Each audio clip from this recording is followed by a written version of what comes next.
नमस्कार, स्वागत है आपका। मैं हूं आपके साथ अनामिका पांडे। अनूप भी मेरे साथ इस बुलेटिन में है, लेकिन इस वक्त की बड़ी खबर आपको बता दें। दरअसल उत्तर प्रदेश के मुख्यमंत्री योगी आदित्यनाथ लगातार बदमाशों, माफियाओं और लगातार अलग अलग मंचों से उन्हें संदेश दे रहे हैं कि अगर सुधरोगे नहीं तो राम नाम सत्य हो जाएगा। कानून न मानने वालों का राम नाम सत्य होगा, अपराधी माफिया का राम नाम सत्य होगा। कुछ का राम नाम सत्य हो गया है, कुछ स्वयं की मौत मर रहे हैं। 2017 में हमने कहा था सुधर जाओ, सुधरोगे नहीं तो जेल से जहन्नुम, गफलत में मत रहना कि जेल जाओगे। क्या कहा मुख्यमंत्री ने, सुनिए।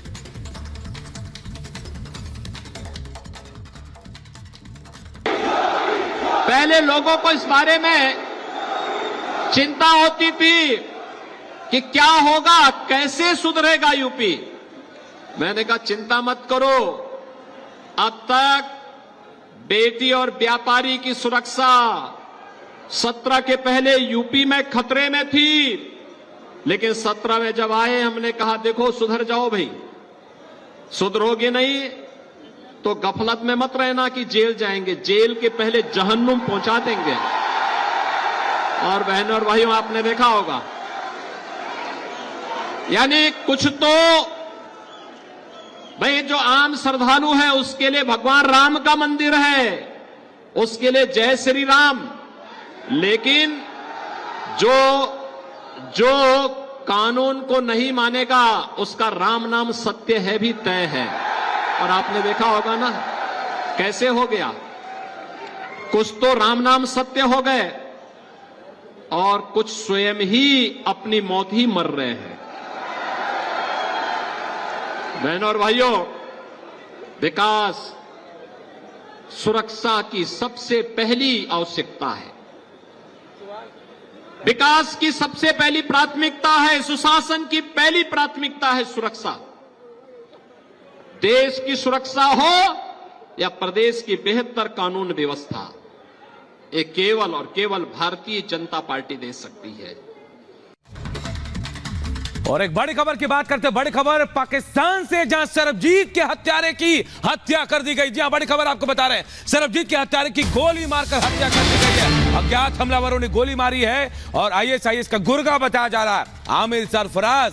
तो देखिए, एक के बाद एक भारत के दुश्मनों को खाक में मिलाया जा रहा है। जी हां, सरबजीत के हत्यारे की पाकिस्तान में हत्या हुई है। अज्ञात हमलावरों ने हत्यारे को गोली मारी है। आईएसआई का गुर्गा था आमिर सरफराज। सरबजीत सिंह की बेटी ने बयान दिया है, सरफराज को कर्मों का फल मिला है। पाक सरकार की साजिश हो सकती है, सच सामने आने के डर से हत्या की कार्रवाई। इंसाफ तब होता जब सच सामने आता। यानी कि लगातार पाकिस्तान पर यह आरोप लगते रहे सरबजीत की हत्या को लेकर सच छिपाने की कोशिश, और जिस तरह से हत्यारे की गोली मारकर हत्या हुई है उस पर बेटी ने सवाल खड़े किए हैं कि सच सामने नहीं आए, इसलिए उसकी हत्या करवाई गई है। जिन्होंने पापा पे उस टाइम पे हमला करके उनको बुरी तरह से घायल कर दिया था जेल में, उसके बाद उनकी वहाँ पर मौत हो गई थी पाकिस्तान की जेल में ही। उनमें से एक जो शख्स था उसको कल गोलियों से मार के उसकी हत्या की गई है, कुछ मीर सरफराज। जिस पे मैं यही कहना चाहती हूँ कि जैसे हम कहते हैं कि कर्मों का फल यहीं पर ही मिलता है, ये उसके कर्मों का ही फल है। लेकिन इसके साथ ही मुझे लगता है एक बहुत बड़ी साजिश भी है ये पाकिस्तान की ही सरकार की तरफ से, क्योंकि ऐसे हो सकता है बहुत सारे राज हों जो उनको लगता हो कि बाहर ना आ जाएं दुनिया के सामने, क्योंकि ये भी एक पाकिस्तान सरकार की और वहाँ की एजेंसियों की ही एक मिलीभुगत के जो है कारण इन्होंने एक साजिश रच के ही मेरे पापा का वहाँ जेल में कत्ल करवाया था। तो भारत का एक और दुश्मन ढेर हो गया है, सरबजीत का हत्यारा, जिसकी लाहौर जेल में हत्या कर दी गई है गोली मारकर। लेकिन सरबजीत की बेटी अभी भी सवाल खड़े कर रही हैं। क्या कह रही हैं हमने सुनाया आपको, लेकिन इस रिपोर्ट को देखिए कि हुआ क्या है आखिर।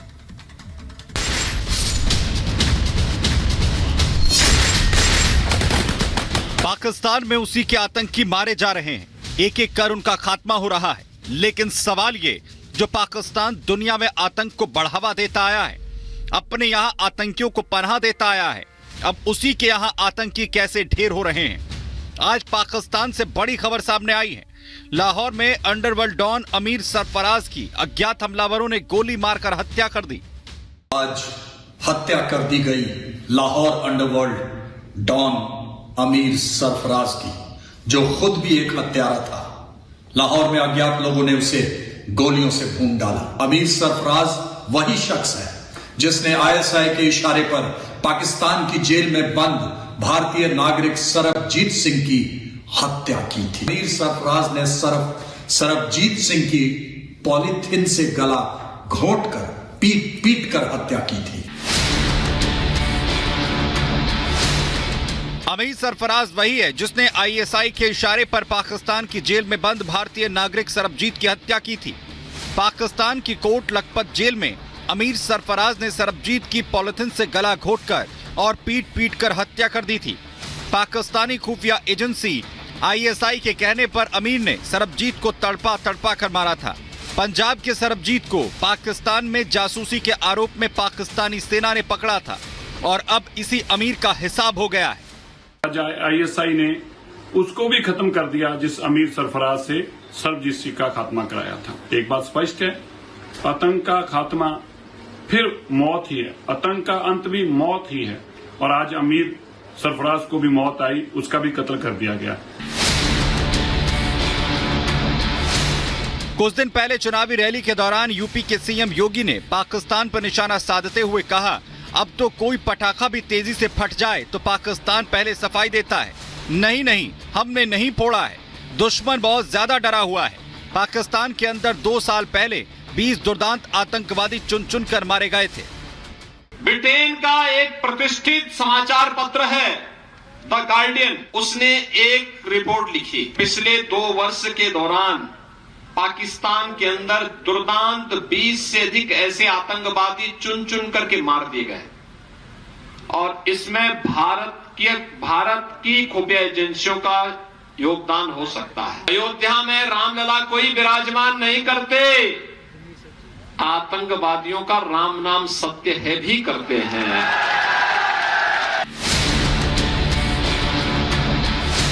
हालांकि आजकल पाकिस्तान में आए दिन अनजान हमलावर बड़े आतंकियों को जहन्नुम का रास्ता दिखा रहे हैं, जिसमें रियाज अहमद, परमजीत सिंह पंजवार, बशीर अहमद पीर मिस्त्री, जहूर इब्राहिम समेत कई भारत के मोस्ट वांटेड लिस्ट में शामिल रहे हैं। लेकिन अब इस दुनिया में नहीं है, क्योंकि पिछले 2 साल के भीतर मोस्ट वांटेड लिस्ट में शामिल कई आतंकियों की पाकिस्तान में रहस्यमय तरीके से हत्या कर दी गई। ये सभी लश्कर-ए-तैयबा, जैश-ए-मोहम्मद और हिजबुल मुजाहिदीन और अलगाववादी खालिस्तान आंदोलन से जुड़े हुए थे। पाकिस्तान और इन प्रतिबंधित आतंकवादी संगठनों ने हत्याओं पर चुप्पी साध रखी है। नवंबर 2023 में लश्कर-ए-तैयबा, जैश-ए-मोहम्मद के 3 आतंकियों को गोली मार दी गई।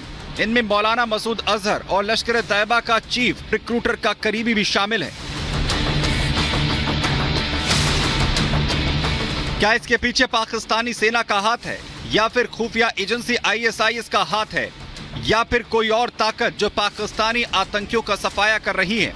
हालांकि अभी हत्याएं जिसने भी की हों, चाहे ये हत्याएं पाकिस्तान में आतंकी गुटों के बीच बढ़ती आपसी दुश्मनी का नतीजा हों, लेकिन ये भारत के हक में है, क्योंकि भारत के दुश्मन पाकिस्तान में उसी के जरिए ढेर हो रहे हैं। Bureau report, Republic Bharat.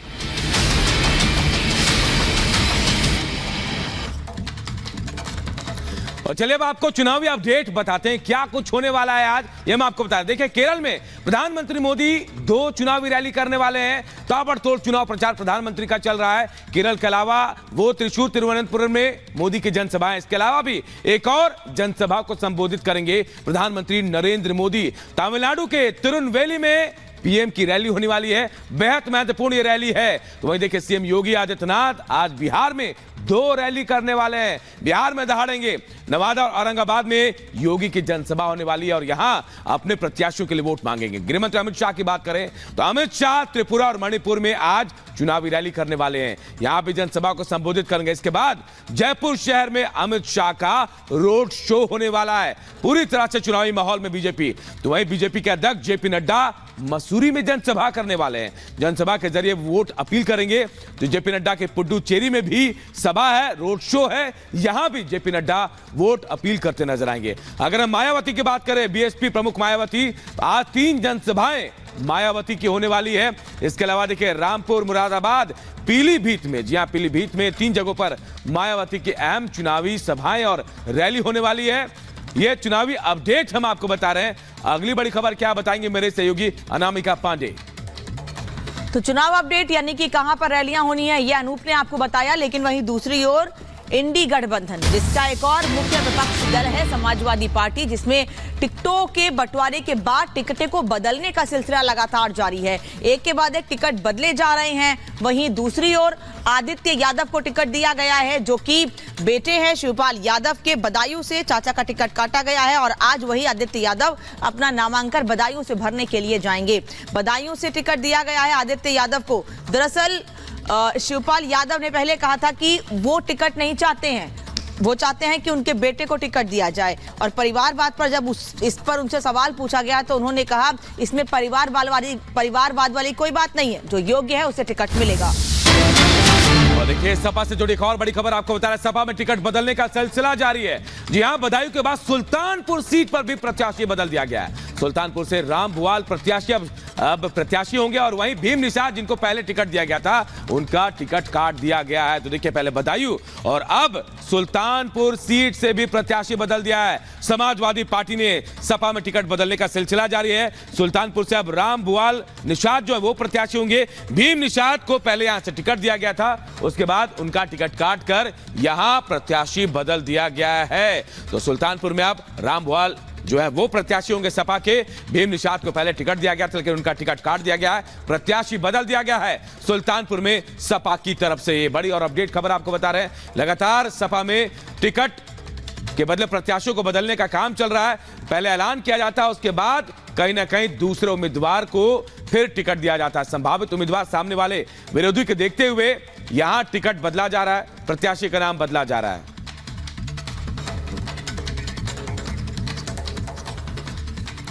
तो समाजवादी पार्टी में टिकटों को बदलने का सिलसिला लगातार जारी है। लगातार आपको हम खबर बता रहे हैं। सुल्तानपुर और बदायूं से चेहरे बदल दिए गए हैं। क्या कारण है आखिर कि मंथन नहीं किया जाता है या अचानक से आनन फानन में टिकट दे दिया जाता है, या जिसको टिकट दिया जाता है वो सपा के टिकट पे चुनाव लड़ना ही नहीं चाहता है कि बाद में बदलाव करना पड़ता है? आखिर क्या कारण है इसके पीछे, इस रिपोर्ट में समझिए।